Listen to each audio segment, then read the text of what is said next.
day, good morning, good afternoon, good evening, wherever you are in the universe. Positive affirmations. This is Valerie M. Maxfield on a daily blog. And it hasn't been daily because for the last few weeks, a lot of things have happened and I've had to make different life choices. And so this podcast today, the title of this podcast today is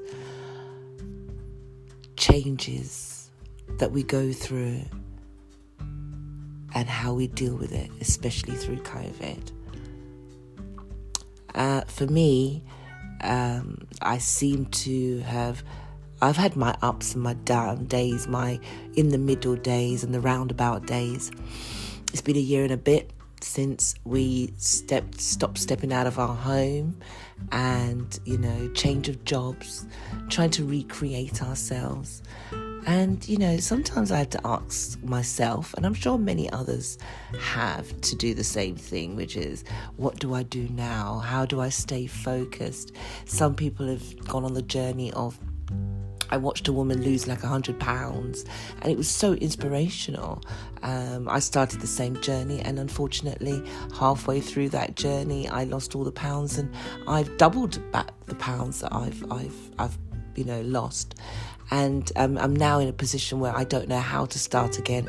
I haven't got the energy to start again. I don't want to start again. I do want to start again. I'm eating food like it's going out of fashion. At one point I thought I was pregnant. And that was a fantasy pregnancy, obviously. With not that, I must have injected myself with, got the turkey baster and pregnated myself in my head, in my sleep. But yes, and then, I'm watching people, just beautifully writing new books and singing new songs and just overall, even just baking and DIY. And it's I find it so cathartic. I love it. I really do. But then there's others who are watching all of this and are finding it difficult because at the end of the day, they want to make a difference in their lives and they don't know how. How do you deal with change?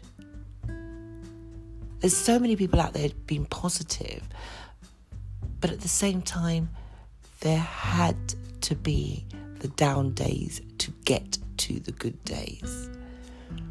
Because when you're on that high, it's such a great high. But believe me, when you hit the low is very hard. And especially if you're putting things out there that's looking, wonderful and it sounds all good. When you do get the low, is who do you turn to rise you out of that pit? Or do you feel you can go to those people, to anybody to take you out of the pit?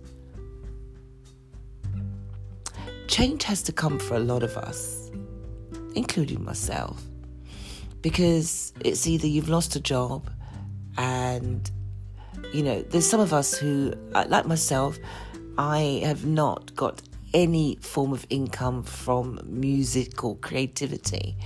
Me talking about a blog, I've not asked for nothing. I've created a website, I've not put donations. I interview people, I don't. All of this I've just done on my own back and it eats into my last reserve or my, I don't have universal credit or anything like that. So everything is from my own banking reserve that over the years I've accumulated. But at some point that's going to run out and like everybody else, we have to start looking to where the money's going to come from and where your job's going to come from. Some of us tempt to bring in that extra bit of money. And, I'm speaking to various people who have told me that they have, for job satisfaction, they know they have no money. They know they've got nothing coming in. But they gave up the job due to the fact of the mental and the verbal abuse working in that job. And for them, it was their mental health that was the most satisfying. Not being able to be anxious all the time.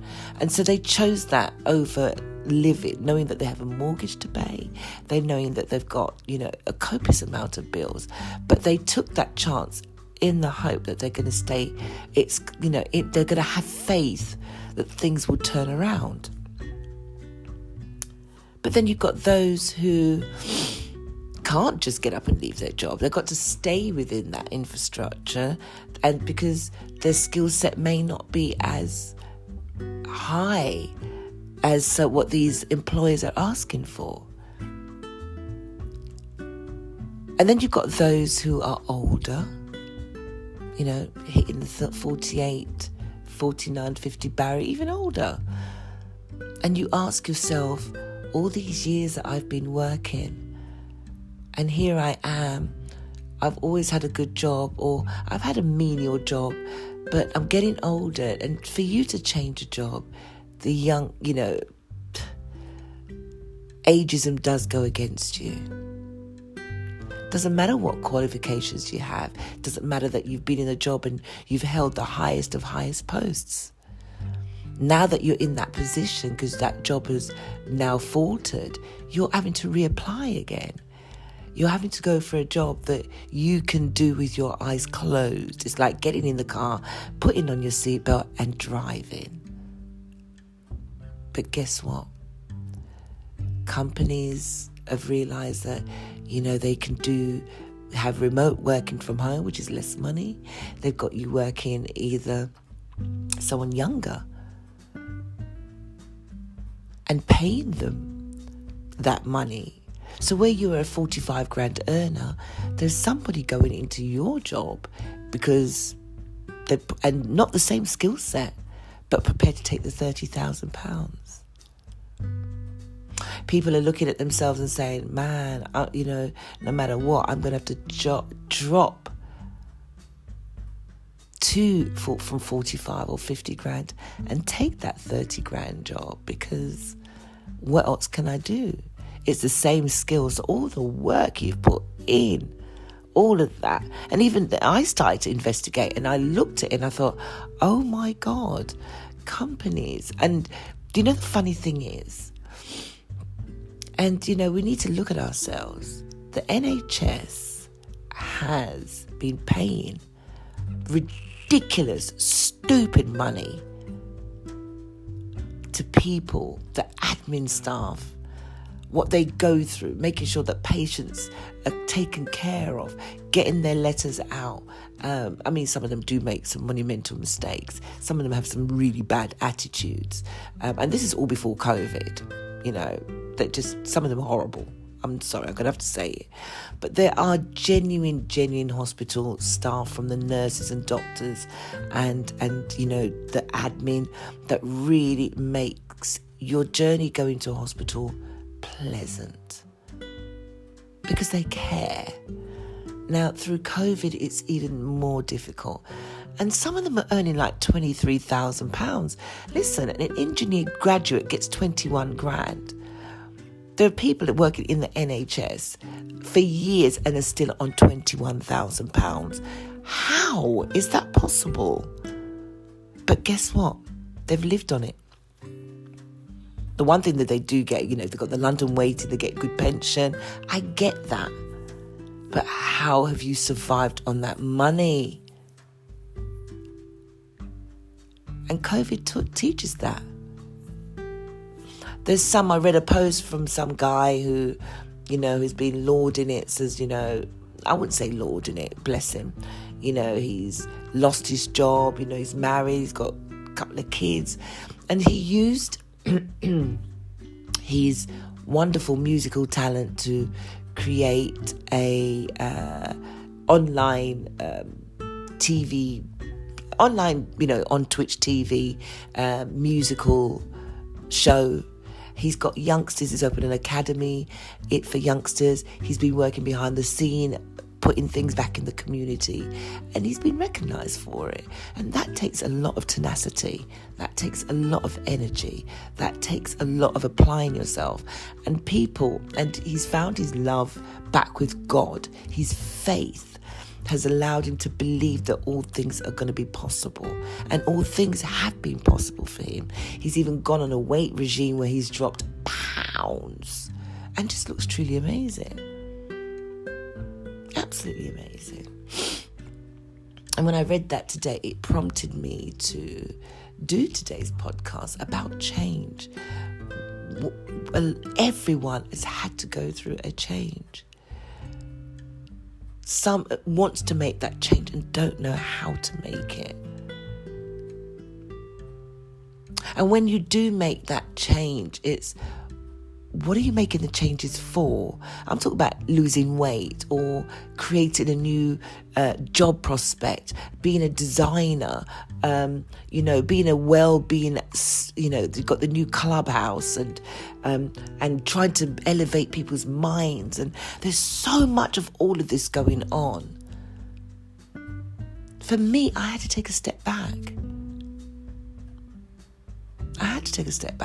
I cancelled all my interview shows. I lay on the sofa for 3 to 4 days and I wallowed. Not in any self-pity. I just wallowed in just watching a bit of TV. Because even though I've been at home, the first half of being on COVID was just trying to stay mentally fit, healthy, and then obviously we went into the winters. And then I started this whole podcast and YouTube channel. And as I said, it wasn't easy doing my research as I spent a lot of time on the computer, and hence my regime stopped. And that's not anybody's fault. It's because I was so engrossed in making sure I had a website, making sure I had all this wonderful stuff. And then I thought, no one's interested. And you have to keep reinventing yourself to make people be interested in your show or be interested in what you're doing. 5-6 months on, for me, I haven't broken ground. I have nothing to show for it. But I had to say to myself, well done, Val, because guess what?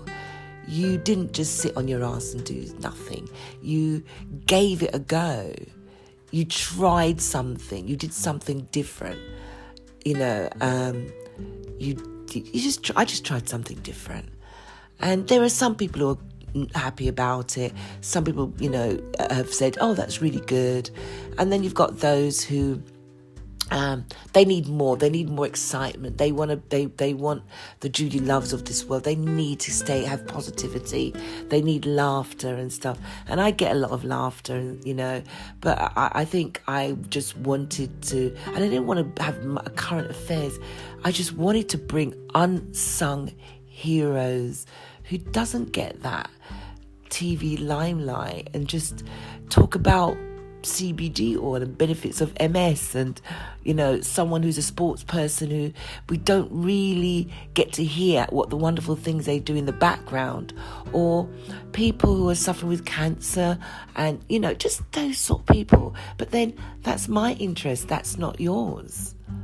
So I can't expect people to be into what I do. I'm quite boring, to be fair, And I had to ask myself, do I continue this? I gave myself a go, doing a bit of the breakfast radio show. And for me, I found it really boring. I found it boring, but what it did do is inspire me to do something completely different. As an attachment to what I'm doing now. But that we'll talk about on a different show, on a different podcast. Let's go back to how do we make those changes? And if those changes aren't coming quick enough, how do you deal with it? I can't speak for anybody else. I have people and friends who have literally gone off the grid. Just gone off the grid. And deep down inside, I know why they've gone off the grid. It gets to you. It gets so much to you. And you can have people around you but still be lonely. You could have loads of people. You could sit and talk on internet all day long. But when when those doors shut, those social media doors shut, you're left with yourself. You're left with those thoughts. You're left with putting on your trainers or whatever you want to do and take a walk down the road. You're left with those thoughts. You're left with conversations of someone that's probably told you about your backside, having arguments, and all of a sudden your past comes back to haunt you. You find that your brain doesn't switch off. And you see, the worst thing is when your brain doesn't switch off, your body's not healing, your body's not switching off. It is just one constant treadmill. It's difficult. And even though we're coming out of the COVID, what are we coming out to? All of a sudden, everybody wants to have a party. I'm having a party here. I'm having a rave here. We're going to have a blah, blah there. But how many of us have had the vaccine or not had the vaccine and still feel that they're going to feel comfortable in a gang of 100 and 200 people? Are you quick to jump on a plane and say, yeah, I'm going to go on holiday? What does change look like? Now, we won't really know until the 12th of April, which is Monday, when a copious amount of shops and a lot of things are going to be open and gyms, etc. Which I, for one, just can't wait for that. I think I'm more looking at going to a gym because I found working out at home became hard. So I think I'm looking forward to where I can just get up, walk into a gym on a daily basis until I can find a decent enough job to bring me some money in, and just work out, have somewhere to walk away from my home, put some gym gear on and work out, and stop ordering takeaways. Yeah, I guess not everybody could order takeaways, but yeah, my house is just full of takeaway, and I've got all the fruits in the fridge, and I know all the right things to do, and I know what to tell everybody else. But yes, I've had my downs, and I guess I had to cancel all my shows. Got bad news, my dad's got stage 3 cancer in the lungs, so that knocked me for 6. You know, I'm already got my mum suffering with cancer, so it's a lot. And then I worry about my friend who's lost her gran in 1 year, and then she lost her mum literally a year later, and there's a lot she's dealing with. So I'm worrying about my friend as well. And then I'm not worried about the friends I have lost, because I've lost a copious amount of friends through COVID. I'm not talking through COVID. I'm just talking about people that I just don't speak to anymore. And I haven't even said to them, I don't speak to you because of. I just don't. It's no point me turning and saying, I don't serve no purpose in your life, and you don't serve purpose in mine. So my best bet is for me to just walk away from it all. I don't owe anyone an explanation, and no one owes me an explanation. I just need to keep hold of my sanity and my and my safe mind. Who am I to put information out there? Who am I to put quotes? I'm nobody. And so I got caught up in putting out positive quotes every day, and everybody needs a positive quote, to the point that I got so quoted out and want out. Everybody's fighting for an outlet. I welcome us coming out of lockdown. I'm looking forward to it. I'm looking forward to... As a matter of fact, I don't think I'll be leaving my home that often, because it seems like I've become an agoraphobic. I probably... If I leave my house once a week, I'm lucky. That's how I am. That's how I've become in lockdown. So for me, it's going to be very, very hard to integrate back into society. But then, I have to spare a thought for my mum who's bedridden, and she's been like that before COVID. I have to spare a thought for people who actually genuinely don't come out of the home before COVID. So again, who the hell am I? I'm no different to anybody else. We all have feelings. We all go through what we have to go through. But again, this is my podcast and it's all about me standing in my truth. People sending me loads of videos to watch, and I don't, because I don't send videos out to anybody to watch. I don't tag people to listen to my podcast. I don't tag people to listen to my shows or anything like that, because I guess I was just doing it for me. I was doing it to prove I could do something. I could actually work at something for myself and do it. Now, gaining an audience on top of that was a whole different ball game. I don't think I even considered that. And 6 months on, I am no further down the line. I am really good with ideas, but not, I could put all the ideas together. I could work for someone and give them the greatest incentive and everything else. But to get people to like me or get what I like or get what I do, very hard indeed. What I do get is people patronising me because they think that if they don't say that to me, it's like they're hurting my feelings. Or I have those who blatantly would tell me, I don't like you, Val, and you're shit, Val.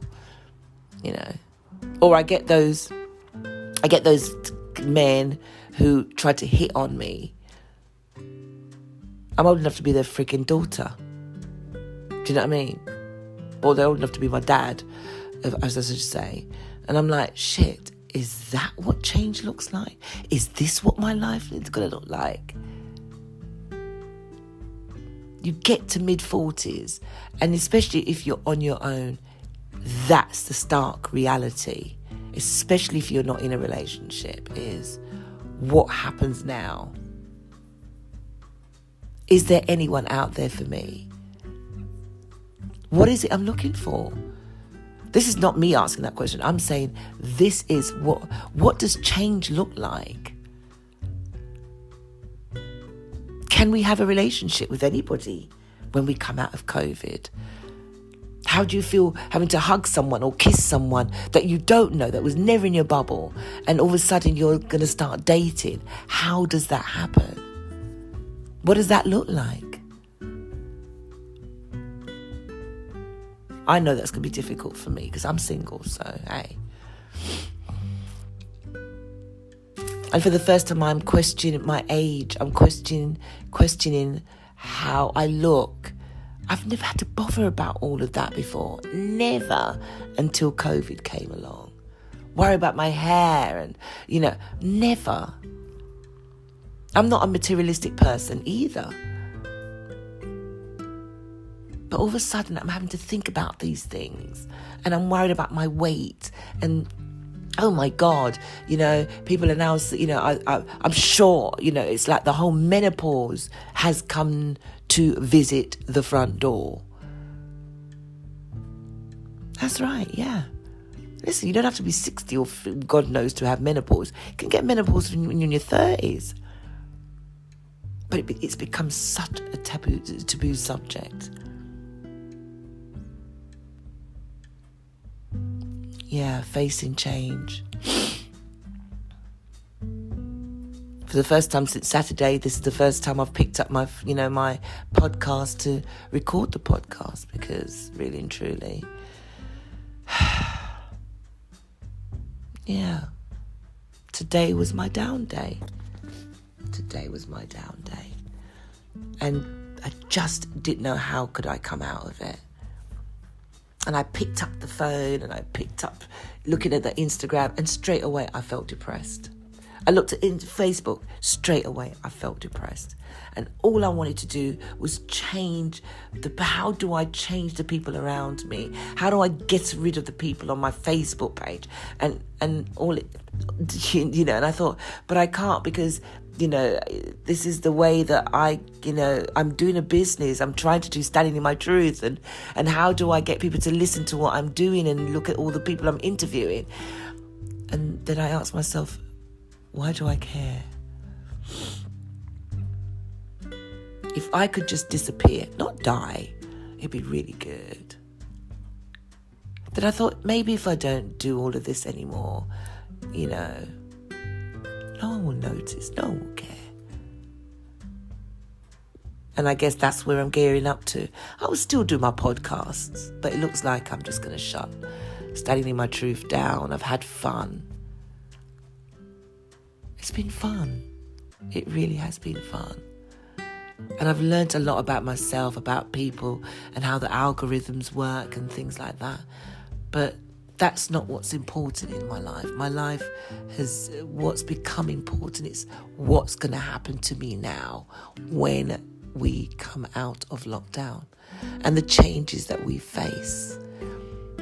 You know, the health issues that we go through, how are we all going to deal with it? What is our mind frame going to be like?